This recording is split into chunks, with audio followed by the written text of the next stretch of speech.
So, guess Jojo Rabbit isn't coming near me this week. What else can I watch this week that is World War II related? Washington is wrong. Sorry.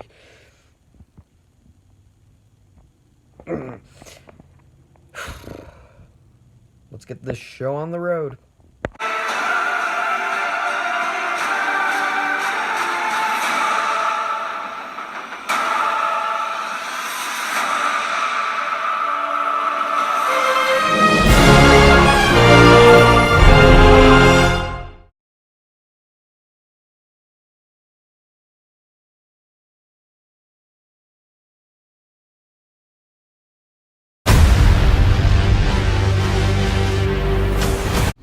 Do I really need to talk about Midway? Like, honestly, I just don't have much to say about it. It's just a war movie. I mean, I guess I could talk about the pacing, because this is one of the most bloated and long war movies I've seen.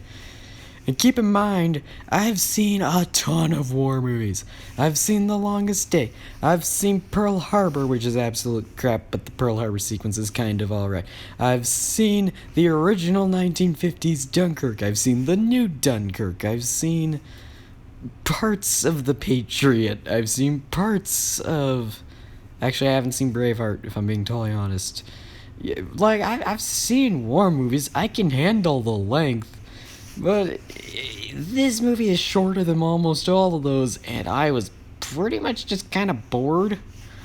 A lot of it's just getting the whole movie to set up the Battle of Midway, which makes sense if that's what you're building your movie around, but it doesn't take any time to, like, talk about or establish the characters or drive any major theme. It just kind of turns into, oh, we gotta get this thing done so we can get to the cool action scene by the end of this. And, you know, again, the action sequence of Midway is phenomenal, but honestly, I kind of want an actual movie around it.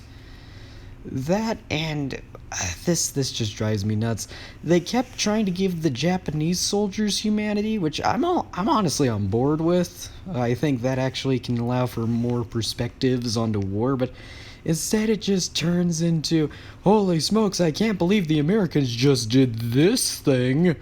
And that was not needed. So, yeah, Midway is just fine, I guess.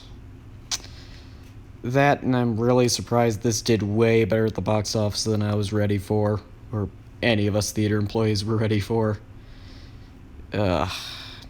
Next up, a movie I can't believe I decided to watch.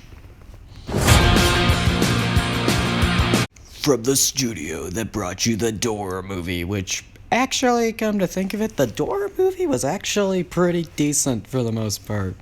Like, I actually liked it quite a bit.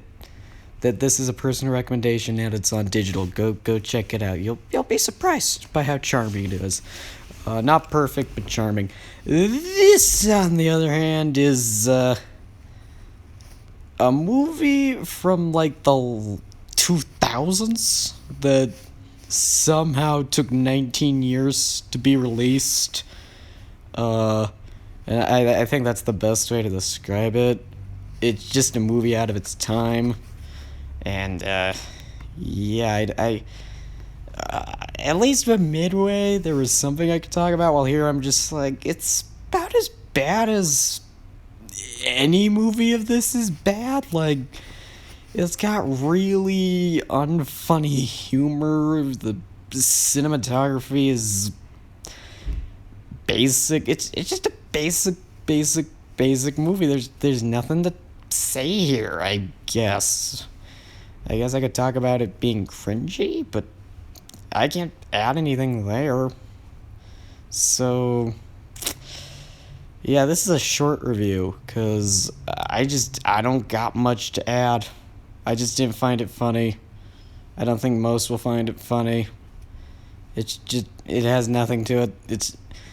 It's very similar to Crap, I can't remember what movie it was that I gave a 4 out of 10 to, but it's fine, but it's so painfully fine at being its own thing that you can't get into it. So, yeah, I got a dislike score, and, wow, this was actually a really short Quickie review.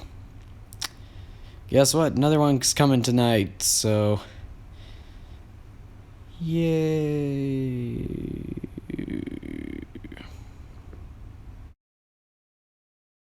The brains. I'm the other brains. Also, go watch Green Eggs and Ham right now on Netflix. It's actually really cute and charming, and I'm totally not lying to you guys, like, at all. It is really, really solid. Seriously, go check it out. Try it, like Green Eggs and Ham.